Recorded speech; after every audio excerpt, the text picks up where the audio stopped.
والعاقبۃ للمتقین والصلاة والسلام علی سید الانبیاء والمرسلین وعلی آلہ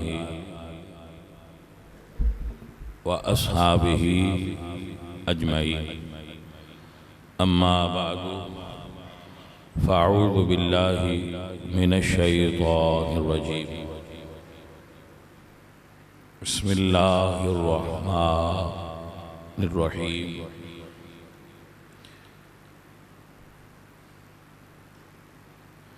قال النبی صلی اللہ علیہ وسلم خیرکم خیرکم لأہلہ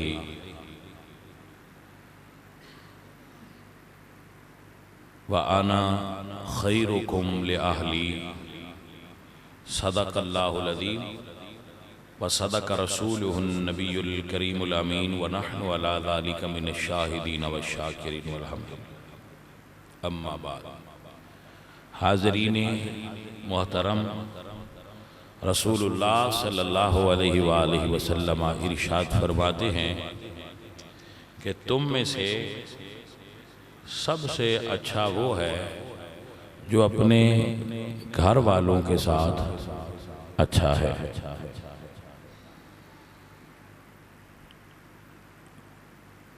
گھر والوں سے مراد بیوی اور بچے ہیں۔ انسان کو جب اللہ نے بنایا تو اس کی تخلیق میں یہ فرق رکھا کہ مرد کو عورت سے طاقتور بنایا اور مرد کو حاکم بنا کر ارشاد فرمایا الرجال قوامون علی النساء، ہم نے مردوں کو عورتوں پر حاکمیت اور قوت اور فضیلت عطا فرمائی ہے۔ تو اب یہ اللہ نے جس کو طاقت زیادہ دی اس کی ذمہ داری بھی الگ لگائی۔ مثلا رزق کمانا یہ محنت اور مشقت کا کام تھا تو اللہ نے یہ طاقتور کے ذمہ لگایا کہ یہ مرد کرے گا۔ محنت کرنا، مشقت کرنا، کھیتی کرنا یہ مرد کے ذمہ لگایا۔ اور بچے پالنا نسبتاً آسان تھا اور گھر کے اندر تھا تو یہ اللہ نے ذمہ داری عورت پر لگائی۔ فطرت نے، دین نے یہ ذمہ داری عورت پر لگائی کہ بچوں کی پرورش، گھر کا کام، مرد کی خدمت یہ عورت کے ذمہ لگا دی۔ عورت کی حفاظت، اس کو خرچہ، رہائش یعنی نان و نفقہ دینا یہ اللہ نے مرد کے ذمہ لگایا۔ تو بعض اوقات مرد حضرات اپنی طاقت اور قوت کا غلط استعمال کرتے ہیں اور اپنی عورتوں کو زد و کوب کرتے ہیں، ان کو مارتے ہیں، گالم گلوچ کرتے ہیں، بد زبانی کرتے ہیں۔ تو مرد حضرات کو ایسا نہیں کرنا چاہیے۔ بیوی کے جو حقوق شرعی ہیں وہ بہت زیادہ ہیں۔ مثلا کہ اللہ نے مرد کو 2 شادیوں کی اجازت بھی عدل کے ساتھ مشروط فرمائی ہے۔ یعنی اگر مرد دوسری شادی کرنا بھی چاہے تو یہ مشروط ہے کہ وہ پہلی کے بھی حقوق ادا کرے اور ان کے حقوق کے درمیان عدل کرے تو دوسری شادی کرے، ورنہ نہ کرے۔ اور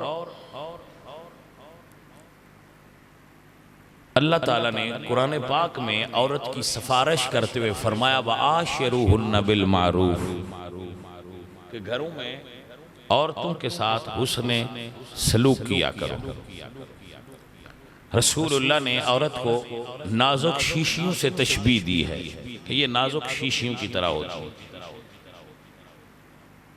اب اگر ہم حضور کی سیرت طیبہ کو دیکھیں تو رسول اللہ صلی اللہ علیہ وآلہ وسلم کی 9 ازواج مطہرات تھی جب آپ کا وصال ہوا. کتنی تھی؟ 9.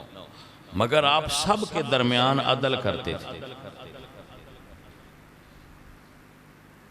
اور عدل پر قائم رہتے تھے.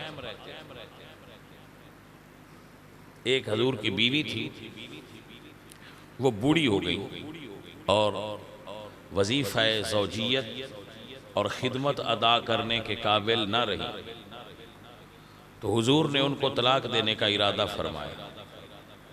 تو انہوں نے عرض کی یا رسول اللہ، میں اپنے حقوق آپ کو معاف کر دیتی ہوں مگر آپ مجھے اپنی نسبت میں رہنے دیں.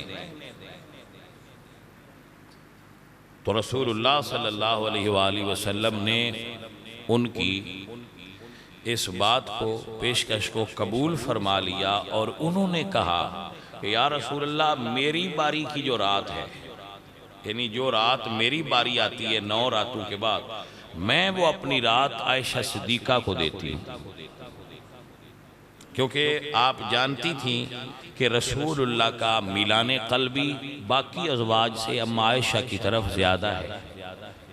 تو آپ نے فرمایا کہ میں اپنی رات بھی حضرت سیدہ عائشہ کو دیتی ہوں، آپ وہ رات بھی ان کے پاس رہا کریں.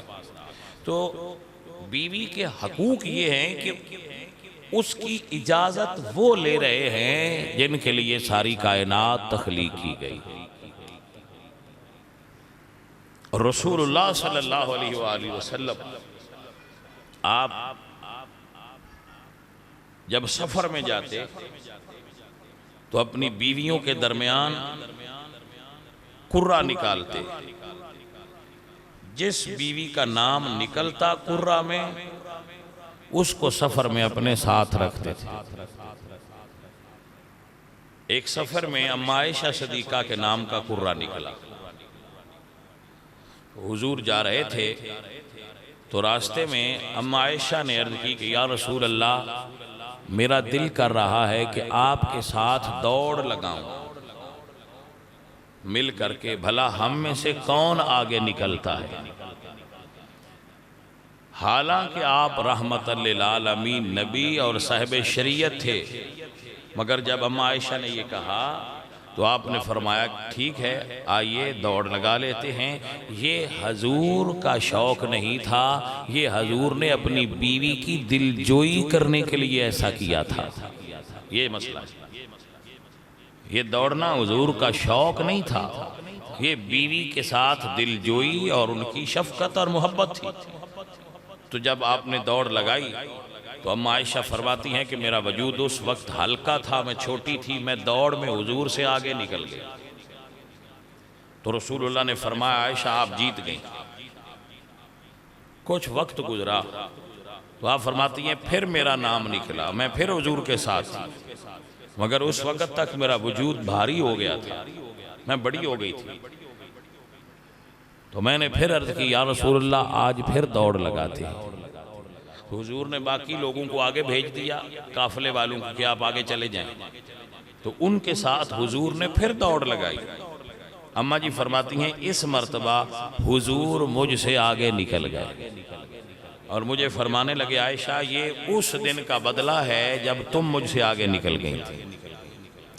تو یہ ایک مثال دی آپ کو جس سے آپ اندازہ لگائیں کہ رسول اللہ صلی اللہ علیہ وآلہ وسلم اپنی بیویوں کے ساتھ کس طرح رہا کرتے ہیں. یہ آج کل ہمارے کچھ لوگ شادیاں کر لیتے ہیں مگر ان کو نبھانا نہیں آتا. شادی وعدہ ہے، شادی عہد ہے اپنی لائف پارٹنر کے ساتھ.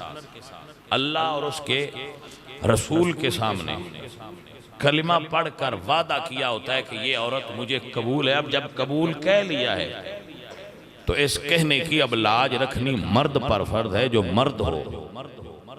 لیکن کیا کیجئے آج کل مرد تو ہوتا کوئی ہے جو بات پر قائم رہے، ایسے مرد تو کوئی ہوتے ہیں. تو یہ ایک بس چلن ہے اور رواج ہے عورت کو گالیاں دینا، عورت کو زدوکوب کرنا، اس کو ڈانٹ ٹپٹ کرنا. اور اس کی وجہ یہ ہے کہ عورت کمزور فطرتاً واقع ہوئی ہے. تو بھئی کمزور کو ڈانٹ لینا یہ بہادری نہیں ہوتی، کمزور کو مارنا یہ بہادری نہیں ہوتی. عورت کے ساتھ لڑنا نہیں چاہیے. اگر کوئی عورت آپ کو پسند نہیں ہے اور آپ یہ دیکھ چکے کہ اس کے ساتھ اب گزارا نہیں ہوتا تو طلاق کا آپشن شریعت میں رکھا ہے، اس کو چھوڑ دو. مگر روز مارنا، روز گھر سے نکالنا، عورت صرف عورت نہیں تمہاری عزت ہے. تو اپنی عزت کے ساتھ کوئی ایسا نہیں کرتا. اگر وقت ہوتا تو میں یہ بھی بتاتا کہ عورت کے لیے مرد کا کیا مرتبہ ہے. کیونکہ آج کل کی عورتیں ہاتھ تو نہیں اٹھا سکتی، زبان چلا سکتی ہیں، اس سے وہ بھی نہیں رکتی. مرد کے ساتھ عورت کو زبان بھی نہیں چلانی چاہیے. مگر کیا کیجئے کہ عورتیں ساری تو نہیں مگر زیادہ عورتیں بڑی زبان دراز واقع ہوتی ہیں.